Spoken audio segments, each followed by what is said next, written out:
आज की पहली और बड़ी खबर की बात करें तो कोरोना के नए वेरिएंट XE की दस्तक, लेकिन रांची के रिम्स अस्पताल में अब भी नहीं लगी genome sequencing machine. Corona virus के नए वेरिएंट XE ने भारत में दस्तक दे दी है, लेकिन राज्य में नए वेरिएंट की पहचान के लिए अभी जीनोम सीक्वेंसिंग लैब तैयार नहीं हो पाया है। रिम्स के एकेडमिक भवन के 5वें तल्ले पर अभी जीनोम सीक्वेंसिंग लैब तैयार किया जा रहा है। इसे पूरी तरह से तैयार होने में 15 से 20 दिनों का समय लगने की संभावना है। वहीं जीनोम सीक्वेंसिंग मशीन का दूसरा पार्ट भी आना बाकी है। इससे आने में भी 15 दिन से अधिक का समय लगेगा। ऐसे में अप्रैल के अंत तक या मई के प्रथम सप्ताह से नए वेरिएंट की पहचान राज्य में हो सकेगी। NHM द्वारा वर्ष 2021 के दिसंबर में जीनोम सीक्वेंसिंग मशीन के आधे पार्ट के लिए निविदा निकाली गई थी। अमेरिका कंपनी को 5 करोड़ से मशीन मंगाने का कार्यादेश दिया गया। बाद में फिर से आधे पार्ट के लिए निविदा निकाली गई, जिसकी प्रक्रिया अभी चल रही है। रिम्स प्रबंधन का कहना है कि 18 अप्रैल तक मशीन लगाने की प्रक्रिया पूरी कर ली जाएगी। इसके बाद इंस्टॉल किया जाएगा।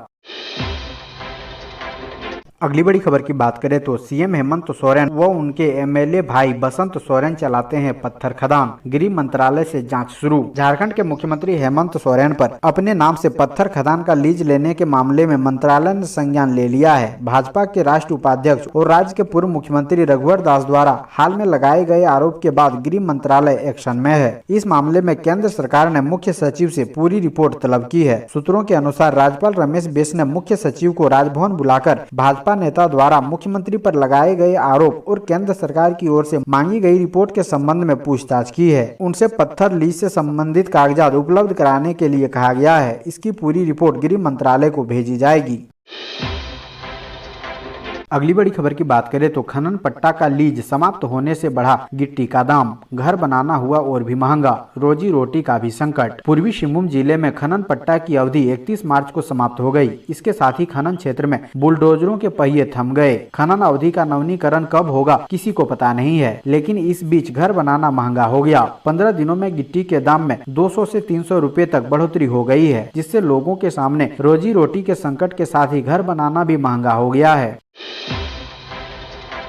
अगली बड़ी खबर की बात करें तो सरयू राय का बन्ना गुप्ता पर नया आरोप, कहा अपनी जाति को लेकर झूठ बोल रहे हैं स्वास्थ्य मंत्री। स्वास्थ्य मंत्री बन्ना गुप्ता पर पूर्व मंत्री सरयू राय ने अपनी जाति को लेकर झूठ बोलने का आरोप लगाया है। उन्होंने कहा बन्ना गुप्ता यूपी के वैश्य समाज से ताल्लुक रखते हैं, जहां वैश्य को अगड़ी जाति का दर्जा मिला हुआ है। सरयू राय ने बन्ना गुप्ता को मंत्री पद से हटाने की भी मांग की है। स्वास्थ्य मंत्री बन्ना गुप्ता को झारखंड के पूर्व मंत्री सरयू राय ने एक बार फिर निशाने पर लिया है। उन्होंने मंत्री बन्ना गुप्ता के उस बयान का जवाब दिया जिसमें उन्होंने पिछड़ी जाति के होने की वजह से टारगेट करने का आरोप लगाया था। विधायक सरयू राय ने बन्ना गुप्ता को जवाब देते हुए कहा कि मंत्री बन्ना गुप्ता पिछड़ी जाति से नहीं अगड़ी जाति से आते हैं और वे मूलतः यूपी के वैश्य समाज से ताल्लुक रखते हैं। सरयू ने बताया कि यूपी में वैश्य समाज को अगड़ी जाति में मान्यता दी गई है। सरयू राय ने कहा है कि मंत्री बन्ना गुप्ता ने मंत्री पद पर बने रहने की योग्यता को खो दिया है। कोविड प्रोत्साहन राशि घोटाले में वे झूठ पर झूठ बोले जा रहे हैं। स्वास्थ्य विभाग ने इस बारे में महालेखाकार को जो पत्र भेजा है उसे मैंने जारी कर दिया है। उनका एक झूठ पकड़ा गया है। अब वे कह रहे हैं कि उन्होंने प्रोत्साहन राशि का पैसा लिया नहीं, लौटा दिया है।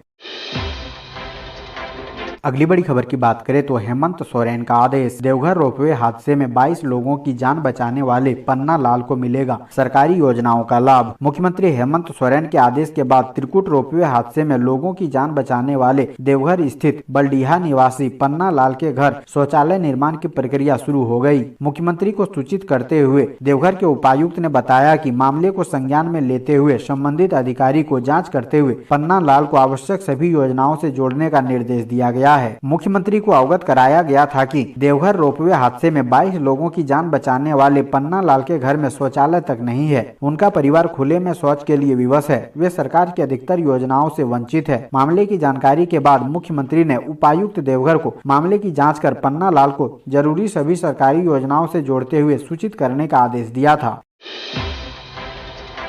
अगली बड़ी खबर की बात करें तो लोहरदगा में फिर हुई सांप्रदायिक माहौल खराब करने की कोशिश, धार्मिक स्थल पर पथराव। एक बार फिर लोहरदगा में सांप्रदायिक माहौल को खराब करने की कोशिश की गई है। इस बार लोहरदगा जिले के सेन्हा थाना क्षेत्र में पथराव की घटना हुई है। मामले की सूचना मिलने पर तत्काल प्रशासनिक और पुलिस अधिकारियों ने मौके पर पहुंचकर स्थिति को संभाला है। लोगों को समझा बुझाकर मामला शांत कराया गया है। हालांकि स्थिति तनावपूर्ण बनी हुई है। विगत 10 अप्रैल 2022 को लोहरदगा में सांप्रदायिक हिंसा की घटना के बाद स्थिति स्थिति तनावपूर्ण बनी हुई थी। जिला प्रशासन ने सौहार्दपूर्ण वातावरण स्थापित करने को लेकर तमाम उपाय किए। जिले में धारा 144 लागू किया गया, इंटरनेट सेवा पर रोक लगाई गई और भी कई प्रशासनिक गतिविधियां हुई। अब स्थिति को संभलता देख इंटरनेट सेवा बहाल की ही गई थी कि जिले के सेना थाना क्षेत्र के प्रखंड मुख्यालय में जामा मस्जिद में पथराव की घटना की खबर आ गई है। अगली बड़ी खबर की बात करें तो झारखंड के लोहरदगा में 6 दिनों के बाद बहाल हुई इंटरनेट सेवा, सुरक्षा के हैं पुख्ता इंतजाम। झारखंड के लोहरदगा जिले में 6 दिनों के बाद इंटरनेट सेवा बहाल हो गई है। फिलहाल स्थिति सामान्य बनाने में प्रशासनिक अमला जुटा हुआ है। बाहर जिलों से आए पुलिस के अधिकारियों और जवान अभी भी यहां तैनात हैं। इस तरह सुरक्षा के कड़े इंतजाम है। आपको बता दें कि रामनवमी शोभा यात्रा के दौरान हिंसक झड़प के बाद स्थिति नियंत्रित करने के लिए पिछले 10 अप्रैल 2022 से इंटरनेट सेवा बाधित थी। अब स्थिति धीरे धीरे सामान्य हो रही है।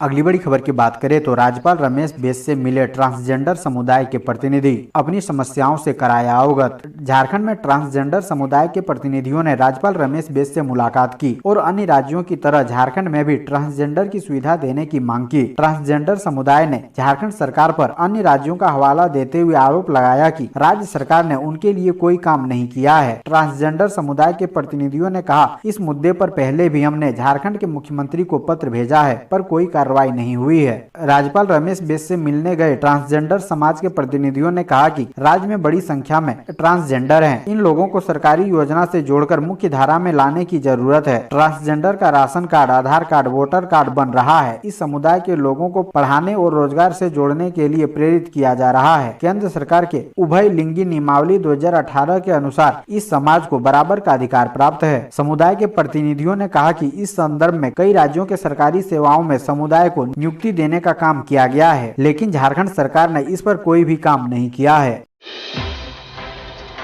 अगली बड़ी खबर की बात करें तो झारखंड के पूर्व मंत्री योगेंद्र साव व पत्नी निर्मला देवी को 6 माह की सजा, रांची कोर्ट ने सुनाया फैसला। झारखंड के पूर्व मंत्री योगेंद्र साव और उनकी पत्नी निर्मला देवी को रांची की अदालत ने 6 माह की सजा सुनाई है। इन पर कोर्ट ने 5-5 हजार का जुर्माना भी लगाया है। ये मामला आंदोलन के दौरान मारपीट से जुड़ा हुआ है। रांची सिविल कोर्ट में शनिवार को विशाल श्रीवास्तव की अदालत ने उन्हें दोषी करार देते हुए सजा का ऐलान किया। कुल 8 लोगों को सजा सुनाई गई है।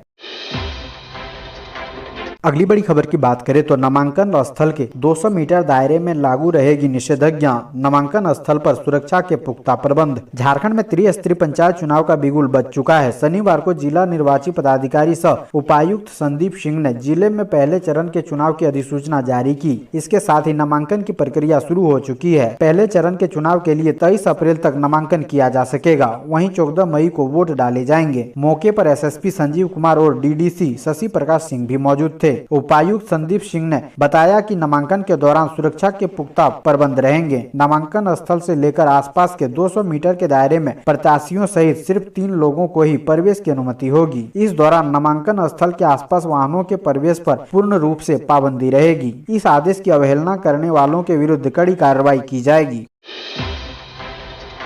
अगली बड़ी खबर की बात करें तो ट्रक की चपेट में आने से चाचा भतीजा की दर्दनाक मौत। झारखंड के कोडरमा में सड़क दुर्घटना में बाप बेटे की मौत हो गई। शनिवार को कोडरमा थाना क्षेत्र अंतर्गत बागीडी चेक नाका के समीप ट्रक के चपेट में एक बाइक आ गई, जिस पर पिता पुत्र सवार थे। ट्रक की ठोकर से दोनों की मौके पर ही मौत हो गई। मृतक की पहचान सुनील कुमार शर्मा, उम्र लगभग 27 साल, पिता दमारी शर्मा, ग्राम ढाब, थाना चंदवारा के रूप में हुई है, जबकि बच्चा 5 साल का है, जिसका नाम अमन कुमार बताया गया है। अगली बड़ी खबर की बात करें तो केंद्रीय मंत्रियों के झारखंड दौरा पर रोक लगाने की मांग। झामुमो और कांग्रेस नेता निर्वाचन आयोग से मिले। झामुमो और कांग्रेस नेताओं ने राज्य निर्वाचन आयोग से शनिवार को मुलाकात की। इन नेताओं ने आरोप लगाया कि झारखंड पंचायत चुनाव को प्रभावित करने के लिए केंद्र सरकार और भाजपा ने योजनाबद्ध तरीके से झारखंड के गाँवों के दौरा का कार्यक्रम बनाया है। गाँव में जानबूझकर तरह तरह के कार्यक्रम रखे गए हैं। झामुमो नेता सुप्रियो भट्टाचार्य और विनोद पांडे ने कहा कि झारखंड पंचायत चुनाव को लेकर राज्य निर्वाचन आयोग द्वारा आदर्श आचार संहिता लगाया गया है। केंद्र मंत्रियों के आने से उनके कार्यक्रमों में भाजपा के नेताओं और कार्यकर्ताओं की भागीदारी होगी। इससे पंचायत चुनाव प्रभावित होगा।